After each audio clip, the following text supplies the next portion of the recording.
So it seems like the training arc is over with, and we had to see our results in this episode, which was more focal poignant compared to last episode. I enjoyed it last episode, but I have mostly mixed feelings about it because it was just mainly strange with all the mixed moods that were in each episode. For well, that episode when it comes to laughter, mystery, feeling sad, it was all over the place. But this one was more concentrated and focused on future upcoming events that you'll see as I talk through about this episode. So let's talk about each person's training event.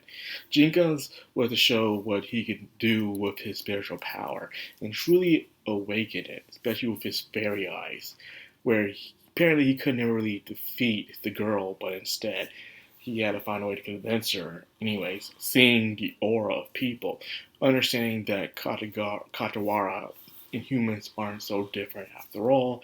They all fear death. They all have desires and weaknesses, strengths, the etc. The average story that we hear. It's just that one lives longer, but they have a certain fate. Katawara lived for a long time, but they take forever to advance and to think things out because they live for so long. Where humans don't live that long, so because of that, they think on their feet. They have bigger motivations, and they wish to advance quicker before they die, leaving behind a true legacy. So that's what Jenkins is very nice. When it comes to Shinosuke, he, well, as I said before, it was about him finding ways to use his strength, using his head. All his life, he wanted to have true strength, but he thought the only way to have true strength is through by skills of the sword or powers, but never thought about using compassion, mercy, and of course, um, thinking outside the box. As you saw, he used his sword for the first time as a wind power to go over the mountain instead of cutting through the boulder. Understanding that he had to think outside the box. However, he truly hasn't understood that yet, as in his current situation, but maybe he did. There's a long term effect. As you saw, not Jinka, but Shinsuke received a miracle. He went on the boy named Senya. Senya is the dragon's apprentice, and apparently he is going to become the future king of monsters. So it seems like these monks are more devious than we thought. They're putting investment plans into these, not just groups of beast generals, but future investments of what's going to happen down the road. For instance, the dragon himself is already a force to be reckoned with. The tiger seems to be more playful, and no one cares about the sword bad guy. No one can screw about him. he just Everyone just hates him. But as for Senya, he's going to be a future king of monsters, meaning he can be a bigger threat than he is right now down the road, of course, as children develop into their skills and become their own. But to be some that ferocious, but right now he doesn't want to slay him because he is still a human, a child. He showed compassion and sympathy towards the child, the point where the child would usually just kill him, but instead didn't. Showed him mercy, once again showing of Jinka's true power is connecting with others, kind of like Soro's true power, Naruto's true power is connecting with the hearts of others. And because of that, Seiya didn't attack him and even showed mercy. Now, what if Shinsuke didn't do that, just use brute force and he would have lost? He would have died, and others would have died because he's not showing this compassion that he usually does towards other people. So he doesn't truly realize, even after the training, his true potential. It's not through the sword, but it's through understanding and sympathy.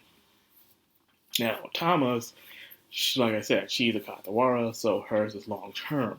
So inside her space, she spent meditating for 10 freaking years.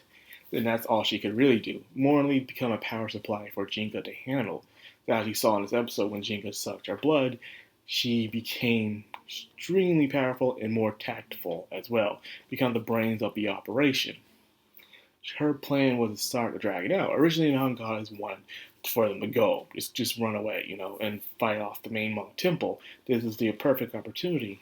But instead, she said, no, let's take out the dragon.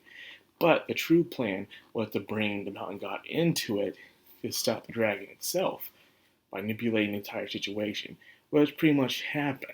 But it turns out That's what the Mountain God wanted the entire time. The Mountain God's true goal was to get them to owe a debt to her. And what that debt was, give me your souls. Well, that's on the table. Who knows what she really is going to do afterwards. But it seems like in this world, when a god does you a favor, you must give up something in return. So, and that may be anything. Probably more likely your soul for this stuff. But it seems like when you do other creatures favors, a lot of the times it'll be food, money, or even rare or interesting items that they're interested in at the time, as you can see.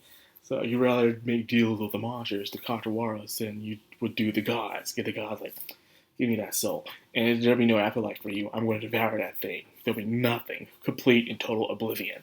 Like, okay, crap. So the battle was pretty interesting because Jinka, even without going into his transformation, he was holding his own only because he kept getting miracle after miracle. It seems like he's able to unconsciously control miracles. And it's the reason why the Dragons are having a hard time, which the match should have ended from the very beginning, but instead it didn't. And then as he finally gained a tail, 5 tails to control 5 elements, he gained another one after being brutally harmed. And he's getting stronger and stronger, but it's harder for him to control it, as you can see. And the Dragon Blossom is ultimate attack, a kick.